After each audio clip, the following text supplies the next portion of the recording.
వాడవాడలా తిరుగుతూ ఓట్లు అభ్యర్థిస్తున్నారు.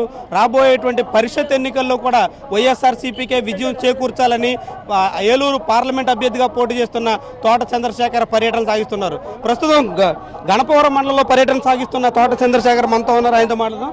చెప్పండి, మీరు చాలా కాలంగా ఏలూరు నియోజకవర్గం అంతా పర్యటిస్తున్నారు. ప్రస్తుతం ఎన్నికల్లో ఓట్ల కోసం అభ్యర్థిస్తున్నారు. ప్రజల నుంచి స్పందన ఎలా ఉంది? మీ పార్టీ విజయావకాశాలు ఎంతవరకు ఉన్నాయని మీరు భావిస్తున్నారు? ప్రజల నుంచి వైఎస్ఆర్ కాంగ్రెస్ పార్టీకి అనూహ్య స్పందన కనిపిస్తుంది. వైఎస్ రాజశేఖర రెడ్డి గారు చేసిన అనేక గొప్ప పనులని ఇంకా ప్రజలు వాళ్ళ గుండెలో పెట్టుకుని ఉన్నారు.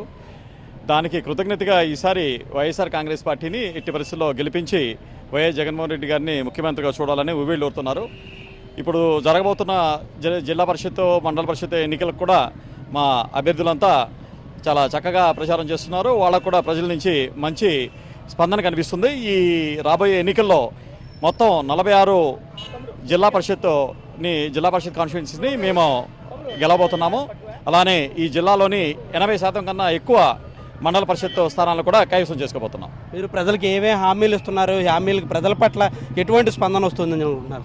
మేము ఏ హామీలు అయితే ఇస్తున్నామో అవన్నీ ఆచరణ యోగ్యమైన హామీలు మాత్రమే ఇస్తున్నాము. అది ప్రజలంతా గుర్తించారు. తెలుగుదేశం పార్టీ లాగా ఆచరణకి సాధ్యం కాని హామీలని ఎట్టి పరిస్థితుల్లో ఇవ్వట్లేదు. ప్రజలంతా ఒకటి పూర్తిగా విశ్వసిస్తున్నారు. వైఎస్ఆర్ కాంగ్రెస్ పార్టీ ఏవైతే చెప్తుందో, జగన్మోహన్ రెడ్డి గారు ఏవైతే చెప్తున్నారో వాటిని తూచా తప్పకుండా 100% అవి అమలు చేస్తారని ప్రజలంతా ఎదురు చూస్తున్నారు.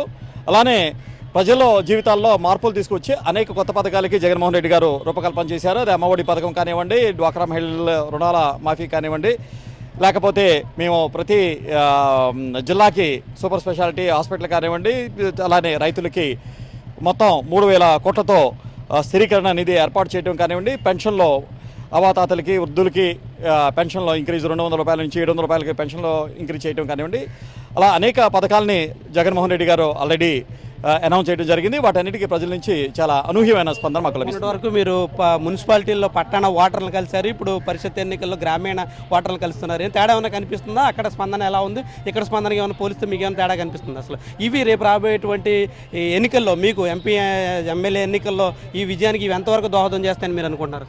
ఏలూరు పార్లమెంటు నియోజకవర్గంకి సంబంధించినట్లయితే 7 మా అసెంబ్లీ నియోజకవర్గాల్లో ప్రజల నుంచి, అది అర్బన్ ఏరియాస్ కానివ్వండి, అది రూరల్ ఏరియాస్ కానివ్వండి, 2 వైపుల నుంచి ప్రజల నుంచి అనూహ్య స్పందన మాకు కనిపించింది. ఈ మా పార్లమెంట్ నియోజకవర్గంలో 3 మున్సిపల్ బాడీస్ ఉన్నాయి. 3కి మున్సిపల్ బాడీస్ 9వ తారీఖునే అవి రిజల్ట్స్ రాబోతున్నాయి. కాబట్టి వాటి గురించి కూడా మేము చాలా ఆతృతగా ఎదురు చూస్తున్నాం. ఎందుకంటే ఆ 3 మేము కైవసం చేసుకోబోతున్నాం. కాబట్టి అది ప్రజలకు కూడా మంచి సందేశం వెళ్తుంది. అలానే జిల్లా పరిషత్ ఎన్నికల్లో కూడా 80% కన్నా ఎక్కువ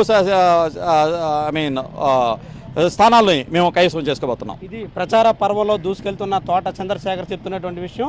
అటు పట్టణ ఓటర్లతో పాటు ఇటు గ్రామీణ ప్రాంత ఓటర్లు కూడా తమకు అండగా నిలుస్తున్నారు. తమ ప్రచారానికి అనూహ్యమైన స్పందన వస్తుంది. కాబట్టి రాబోయేటువంటి ఎన్నికల్లో మా విజయానికి ఈ ప్రచారం బాగా తోడ్పడుతుందని తోట చంద్రశేఖర్ ధీమా వ్యక్తం చేస్తున్నారు. కెమెరా పర్సన్ రమేష్తో శంకర్ ఫర్ 10 TV.